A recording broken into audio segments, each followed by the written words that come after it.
Welcome back to the channel. I'm your host Shantae, and here's our list of the top 10 annoying Meghan Markle tantrums that showed her real character. Make sure to like, comment, and subscribe, and click that bell to get notified whenever we upload a new video. First up, the Markle Claw. Meghan Markle is now known for her firm grip when it comes to controlling Prince Harry's movements and is not shy about keeping him at her beck and call. Her signature move has been named the Markle Claw by social media users, referring to the way she places her arm on his shoulder when she desires his attention or wishes to move away from a conversation. This questionable tactic has caused some serious disapproval over time, with many labeling it disrespectful and blaming her for being overly controlling. Even so, one cannot help but chuckle at the sheer power that Meghan has over Prince Harry and her creative methods of exercising this power. Number 9. The cut. Meghan Markle wasn't afraid to stand up for herself and her family in her controversial interview with The Cut. Her words struck a chord, making it New York Magazine's most read piece of the year. But that didn't stop Matt Donnelly from Variety questioning Meghan about the backlash it had caused. When he suggested it was snarky, Meghan quickly shut him down, explaining how toxic the environment she and Harry were living in was before their departure from the British royal family. The Duchess of Sussex took aim at The Cut and interviewer Alison P. Davis, claiming that she had been too trusting and open during the chat, adding that the interview was only ever meant to focus on her podcast, archetypes, and her and Harry's other projects, but that was not how the interview was perceived at all. Number 8. The engagement interview. The engagement interview raised concerns for many people. While it didn't necessarily make people dislike her, it made them question her intentions because something felt off. We knew she was an actress, but it was evident that she was trying hard not to be overshadowed by Prince Harry. She interrupted him too many times to stop him from saying something or redirect the conversation to her liking. She interrupted him too many times to stop him from saying something or redirect the conversation to her liking. It was not only rude but also showed a lack of manners and a controlling nature. Her gesture of putting her hand on his leg as if to say, "I'll take over now," made Harry visibly uncomfortable. She seemed to be trying to assert her dominance and control over him, which is not how a healthy relationship should function. Number 7. Harry and Meghan. We have all seen or at least heard about the 6-part Netflix docuseries Harry and Meghan. While it was back in 2020 that the couple stepped down from the throne to live a life away from their royal responsibilities to have a quiet and normal life, we can't help but question why everything they've been doing is the exact opposite of quiet. Meghan Markle has portrayed an exaggerated image of a victim and seems to be playing up the poor me role as much as possible.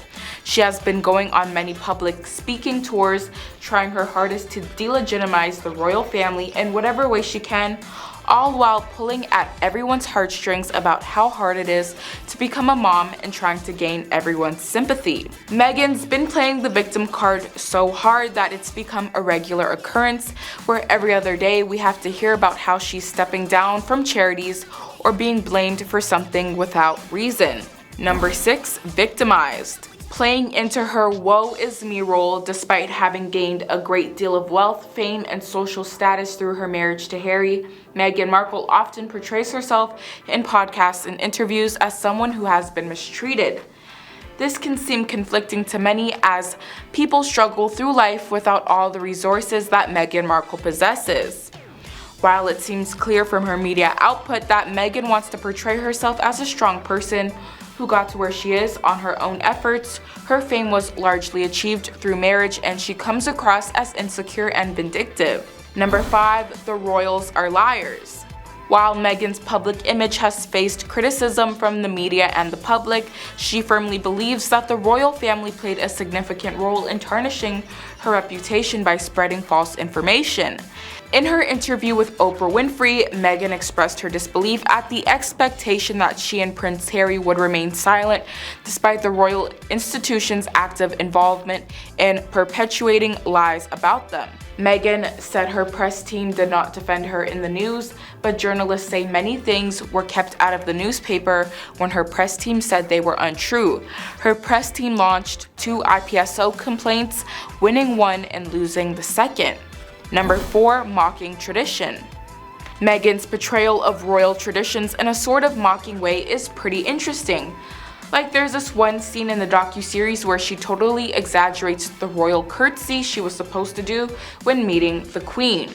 Some critics say Meghan was a bit presumptuous, expecting the whole monarchy to change just for her, but honestly, she wasn't about to change herself to please others. At number 3, changing of Harry's views. Replacing your partner's beliefs, political views, and opinions with your own is something we've seen happen in Harry and Meghan's relationship. Before meeting Meghan Markle, Prince Harry never showed much interest in being politically active in feminism, women's rights, immigration policy, and race and gender policies. Prince Harry now only speaks the same opinions as his wife, and many reporters who have known him for decades say he sounds nothing like himself. Meghan's friends even reported she writes his speeches for him. Harry himself reported his wife changed his eating and drinking habits, and she changed Harry's hobbies from hunting and polo to her own. Meghan has also banned and removed many of Harry's old friends from his friend group and replaced them with her own, and has now convinced Harry to give up his entire career, country, family, and friends to fit her wants and needs. Number 2, public facade.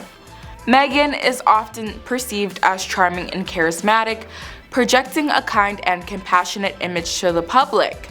However, there are allegations of unkindness, lack of empathy, and cruelty in her private life. For example, she reportedly did not reach out to her father during his near-passing experiences and prevented him from seeing his grandchild. Also, her treatment of her first spouse could potentially be seen as spousal abandonment and emotional neglect. At number 1, playing into her public facade, Meghan Markle allegedly refused to assist her family members who were facing homelessness, poverty, and harmful relationships. It is even claimed that she prioritized their suffering and potential demise over extending a helping hand. While it is understandable to have a strained relationship with family members, completely abandoning both sides and exhibiting such disregard can be seen as harmful behavior, especially because she made Prince Harry do the same thing. But with that concludes today's video. Thank you guys so much for watching. We hope you all enjoyed. Don't forget to click that bell to get notified whenever we upload a new video, and we will see you in the next one. Bye!